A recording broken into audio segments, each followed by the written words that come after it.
Hello everyone, আমার ব্লগের চ্যানেলে মোস্ট ভিউজ আর বেশি লোকে ভালোবাসে এই রকম ভিডিও হচ্ছে যে ফুড বা ক্যাফে বা রেস্টুরেন্টের ভিডিও।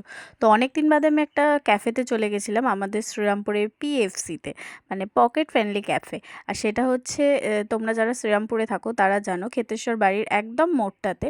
যারা জানো না তারা স্টেশন থেকে টোটো করে ক্ষেতেশ্বর বাড়ির মোড়ে এলেই দেখতে পারবে, একদম মোড় মাথায় পিএফসি ক্যাফেটা রয়েছে। আর ভেতরের অ্যাম্বিয়েন্সটা খুব ছোটোর মধ্যে কিউট, এত মিষ্টি সাজানো রয়েছে। আর এখানে তোমরা চাইলে ছোটোখাটো করে বার্থডে সেলিব্রেশনও করতে পারো।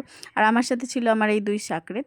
তো যাই হোক, তারপরে আমরা খাবার দাবার খেয়ে নিয়েছিলাম। আমরা পিৎজা নিয়েছিলাম, স্যান্ডউইচ নিয়েছিলাম আর কুরকুরে মোমো নিয়েছিলাম। কুরকুরে মোমোটা মোটামুটি ছিল, খুব একটা খারাপ ছিল না, আবার খুব একটা ভালোও ছিল না। আর পিৎজাটা আমার খুব ভালোই লেগেছে, পিৎজাটা খুব ভালো ছিল, চিকেন চিজ পিৎজা নেওয়া হয়েছিল। আর স্যান্ডউইচ নেওয়া হয়েছিল, স্যান্ডউইচটাও খুব ভালো লেগেছে। আর আরও অনেক কিছু ছিল যেটার মেনু কার্ড আমি তোমাদেরকে দিয়ে দিচ্ছি, তোমরা দেখতে পেয়ে যাবে। আর তোমাদের যদি কারোর আরও কিছু ডিটেলস লাগে তো আমাকে বলতে পারো।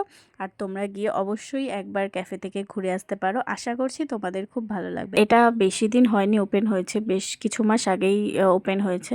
তো এখনও মনে হয় 1 বছর হয়নি, যত সম্ভব আমার মনে পড়ছে। তো আমি গেছিলাম এই ফার্স্ট টাইম।